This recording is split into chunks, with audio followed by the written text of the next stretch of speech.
സംസ്ഥാന സമ്മേളന വേദിയിലെത്തി മുകേഷ് MLA. സ്വന്തം മണ്ഡലത്തിൽ നടന്ന സമ്മേളനവുമായിരുന്നിട്ട് കൂടി മൂന്നാം ദിവസമാണ് മുകേഷ് ഇവിടേക്ക് എത്തിയത്.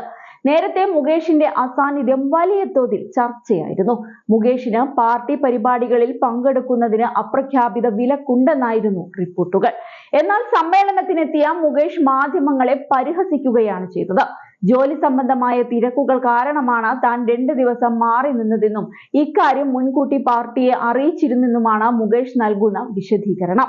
തന്നോട് മാധ്യമങ്ങൾക്കുള്ള കരുതലിന് നന്ദിയെന്നും മുകേഷ് പരിഹാസ രൂപേണ പറഞ്ഞു. കൊല്ലത്ത് നിന്ന് അങ്ങോട്ടോ ഇങ്ങോട്ടോ മാറുമ്പോൾ നൽകുന്ന സ്നേഹത്തിന് നന്ദിയുണ്ടെന്നായിരുന്നു MLAയുടെ പ്രതികരണം. കഴിഞ്ഞ 2 ദിവസം ഞാൻ സ്ഥലത്തില്ലായിരുന്നു.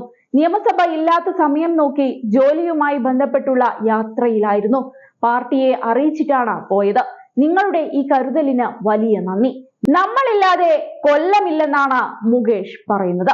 ലണ്ടനിൽ നിന്ന് വരെ തനിക്ക് ഫോൺ കോൾ വന്നെന്നും മുകേഷ് ചൂണ്ടിക്കാട്ടി. ബ്രാഞ്ച് സമ്മേളനത്തിന് പോകുന്നില്ലേ എന്ന് ചോദിച്ച് ഒരാൾ ഇന്ന് രാവിലെ ലണ്ടനിൽ നിന്ന് വിളിച്ചിരുന്നു. ആരാണെന്ന് ചോദിച്ചപ്പോൾ പൂയപ്പള്ളിയിലെ ബ്രാഞ്ച് സെക്രട്ടറി ആണെന്നാണ് പറഞ്ഞത്. എന്താണ് ലണ്ടനിൽ പോയതെന്ന് ചോദിച്ചപ്പോൾ ജോലിയാണെന്നായിരുന്നു മറുപടി. മുകേഷ് മാധ്യമങ്ങളോടാണ് ഇങ്ങനെ പറഞ്ഞത്. അതേസമയം ടൗൺ ഹാളിലെ സംസ്ഥാന സമ്മേളന വേദിയിലെത്തിയ മുകേഷ് നേരെ പോയത് മാധ്യമങ്ങൾക്ക് മുൻപിലേക്കാണ്. ഇതിന് പിന്നാലെയായിരുന്നു അസാന്നിധ്യം ചർച്ചയാക്കിയ മാധ്യമങ്ങളെ പരിഹസിച്ചും വിമർശിച്ചും MLA രംഗത്ത് വന്നത്. ലൈംഗികാരോപണ കേസിൽ കുറ്റപത്രം സമർപ്പിച്ചതിനു പിന്നാലെ മുകേഷിന് അപ്രഖ്യാപിത വിലക്കേർപ്പെടുത്തിയെന്നായിരുന്നു പ്രധാനമായും വന്ന വാർത്തകൾ. എന്നാൽ വിവാദം അവസാനിപ്പിക്കാൻ പാർട്ടിയുടെ കൂടി നിർദ്ദേശത്തിന്റെ അടിസ്ഥാനത്തിലാണ് MLA ഇവിടേക്ക് എത്തിയതെന്നാണ് അടുത്ത വൃത്തങ്ങൾ നൽകുന്ന സൂചന. അവസാനമായി സമ്മേളനത്തിന്റെ ലോഗോ പ്രകാശന ചടങ്ങിലായിരുന്നു മുകേഷ് പ്രത്യക്ഷപ്പെട്ടത്. പിന്നാലെ ലൈംഗിക പീഡന കേസിൽ താരത്തിനെതിരെ കുറ്റപത്രം വന്നിരുന്നു. ഇതോടെ രാജി ആവശ്യവും ശക്തമായി. പരിപാടികളിൽ മുകേഷിനെ പങ്കെടുപ്പിക്കേണ്ടെന്നും പോസ്റ്ററുകളിൽ പടം വെക്കേണ്ടതില്ലെന്നും പാർട്ടി നേരത്തെ തീരുമാനിച്ചിരുന്നു.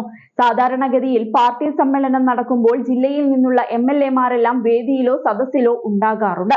എന്നാൽ കൊല്ലത്ത് സമ്മേളനം നടക്കുമ്പോൾ മുകേഷ് ജില്ലയിലെ ഇല്ലായിരുന്നു.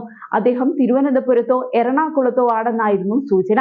ലൈംഗികാരോപണ കേസ് വന്നപ്പോൾ മുകേഷിന്റെ രാജിക്കായി സമ്മർദ്ദം ഉയർന്നു വന്നപ്പോൾ പാർട്ടി അദ്ദേഹത്തെ സംരക്ഷിക്കുകയായിരുന്നു ചെയ്തത്. പരാതിക്കാരി ആരോപിക്കുന്ന കുറ്റങ്ങൾക്ക് വ്യക്തമായ തെളിവുകൾ ഉണ്ടെന്നായിരുന്നു പ്രത്യേക അന്വേഷണ സംഘം കോടതിയിൽ സമർപ്പിച്ച കുറ്റപത്രത്തിൽ പറഞ്ഞത്. ഡിജിറ്റൽ തെളിവ് ഉൾപ്പെടെയുള്ളവ MLAക്കെതിരായ കുറ്റം തെളിയിക്കുന്നതാണെന്നാണ് പോലീസ് വാദം.